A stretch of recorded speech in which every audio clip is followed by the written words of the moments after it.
Republican U.S. Senate candidate Moore hit by sexual misconduct allegations.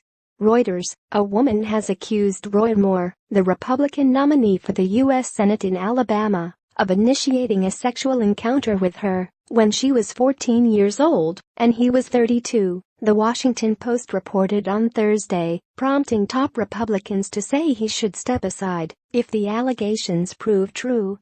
Moore, 70, the state's former chief judge, vehemently denied the allegations, calling them completely false and a desperate political attack. U.S. President Donald Trump would want Moore to step aside if the allegations against him are true, White House Press Secretary Sarah Sanders said on Friday. Like most Americans, the president believes we cannot allow a mere allegation, in this case one from many years ago, to destroy a person's life, Sanders said. However, the president also believes that, if these allegations are true, Judge Moore will do the right thing and step aside, she said, as Trump arrived in Vietnam on his 12-day Asia tour. In a series of Twitter posts later in the day, Moore cast the published allegations against him part of a bid to silence and shut up Christian conservatives like you and me, adding, "I will never give up the fight." Senate Republican leader Mitch McConnell, working with a slim 52-48 majority, called on Moore to drop out of the race if these allegations are true. Several other Republicans, including Texas Senators John Cornyn and Ted Cruz, and Utah Senator Mike Lee, all of whom endorsed Moore, echoed that sentiment. At least two Republican senators, John McCain of Arizona and John Thune of South Dakota, said Moore should step aside immediately, with McCain calling the accusations deeply disturbing and disqualifying. Lee Corfman, now 53, told the Post she met Moore at a courthouse in 1979, when Moore offered to keep her company on a bench outside of a hearing room while her mother was inside for child custody proceeding. Moore, at the time an assistant district attorney, asked for the girl's phone number and days later took her to his house, where they engaged in sexual activity, before she asked to be taken home, Corfman said. The story also quoted three other women who said Moore dated them when they were between 16 and 18 years of age, and he was in his early 30s, though none said they had sexual contact with Moore. Reuters was unable to independently confirm the allegations.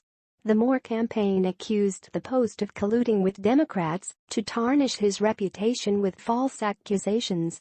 The Post said none of the women had donated to or worked for Moore's Democratic opponent, Doug Jones, or for his Republican primary rivals, and that Corfman said she had voted for Republicans in the past three presidential elections, including for Donald Trump in 2016. Moore has consistently led in polls over Jones. He was considered a heavy favorite in deeply Republican Alabama in the December 12 special election to fill the seat of U.S. Attorney General Jeff Sessions. It remains to be seen whether Thursday's allegations can buoy Jones' longshot bid, which would represent a major upset for Democrats and narrow Republicans' current edge in the Senate. Jones' campaign did not immediately respond to a request for comment on the Post story. No matter what happens, Moore will remain on the ballot on December 12 since a candidate's name cannot be removed within 76 days of the election, according to the office of Alabama's Secretary of State. If, however, the state party tells election officials that it wants to withdraw its nominee, or if Moore himself decided to do so, election officials would not certify any votes cast for Moore. Write-in candidates are also allowed under state law. Alabama political strategist David Mowery, who has worked for candidates of both parties, said the chance of Moore bowing out of the race was less than zero, and that it was almost as improbable for state party officials to abandon him in favor of a last-minute write-in candidate. Mowery cited Moore's overwhelming popularity with Alabama's Republican voters, who he said would tend to distrust allegations published in the Post. Nevertheless, he said Democrats would seize on the scandal to boost fundraising.